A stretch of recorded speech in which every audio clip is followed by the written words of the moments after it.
こんにちは。今回はカーストノール遺跡の上級調査、攻略動画です。このミッションは開始してすぐ、右の道にキーエネミーが配置されてます。道中やバトルエリアには麻痺沼が多く配置されているので、もし周回するなら麻痺を無効化できるアンチパライズを、エンハンスイマジンで装備すると快適にプレイできます。最近実装されたところだとこの2つでしょうか。アンチパライズの地のこの2つは、ミッションのドロップ報酬で入手できるため、持っている人も多いと思います。次のバトルエリアへの道は少し引き返して、開始直後に行かなかった方の左側の道です。途中道を妨げる岩みたいなものを壊して先に進みます。さらに左側の道の先にバトルエリアがあります。このバトルエリアでは先行した人が部屋のエネミーから、ヘイトを取って道まで引き寄せることで、エネミーをまとめて倒すと素早く殲滅できます。結構後ろの方で待つことで部屋のエネミーが集まってくれます。部屋の中で戦うとエネミーがチリチリになって、弾のヘビスマッシャーがいたとしてもかなり面倒です。ここでミッション概要について説明しておきます。突入条件はバトルスコア5370、クラスレベル65以上、レベルシンク72です。上級なのでほぼレベル70推奨です。今回同時実装の上級アルストンの方と報酬は変わりません。武器は光属性70レベルで特攻の方もそこそこ優秀です。デミヒューマン、ゴーレム、ワイパーキラー G1 の特攻がつきます。ドロップでゴーレムの G2 もつくため、今期開催の防衛戦で高順位を目指す人はゴーレム G2 をつけると、最後の防衛戦ボスで活躍できそうです。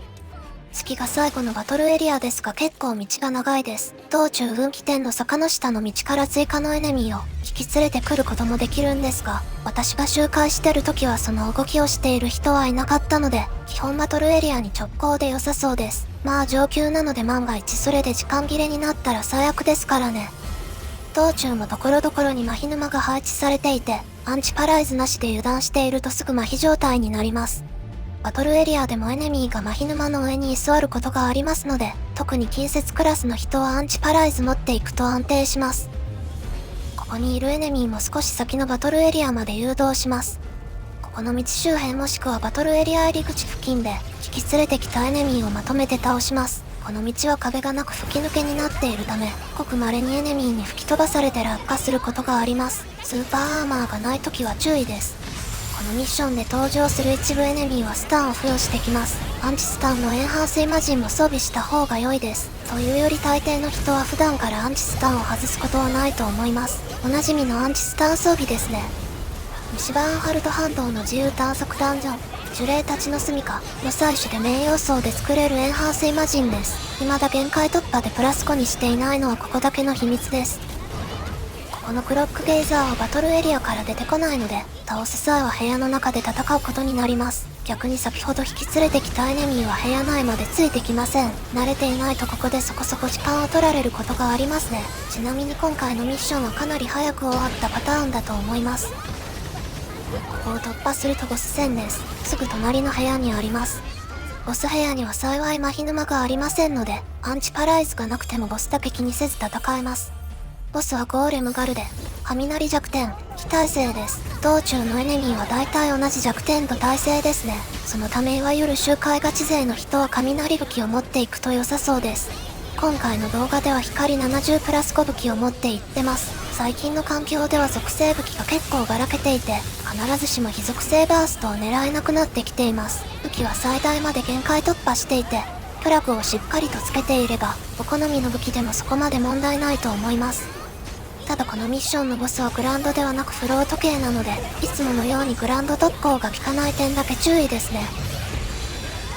個人的には今回のミッションのレベルシンクが72かつ、エキスパートランクや武器で攻撃力がかなり高くなっている、ということもあって、光70レベル武器プラス5を装備して、もうステータスを高められるだけ高めてしまおうという感じです。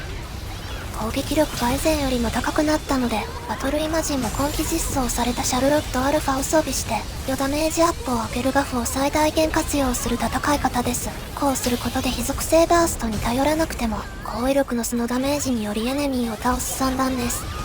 シャルロットアルファを交換所から GC コインでも、入手と限界突破が可能です。当分はアインレインアルファについてもしくはより高い優先順位で、シャルロットアルファのために GC コインを集める必要がありそうです。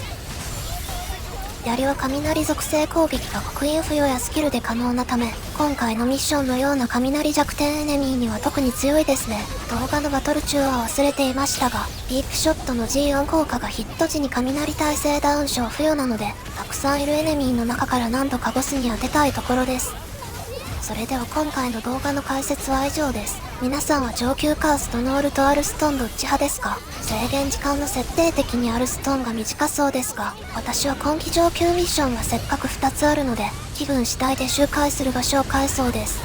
皆さんは武器やエマジン、戦い方、周回するミッション等どうしていますか？ぜひともコメントで教えてくださいね。いつもチャンネル登録、高評価、コメント、動画投稿の励みになります。ここまでご視聴ありがとうございました。またね。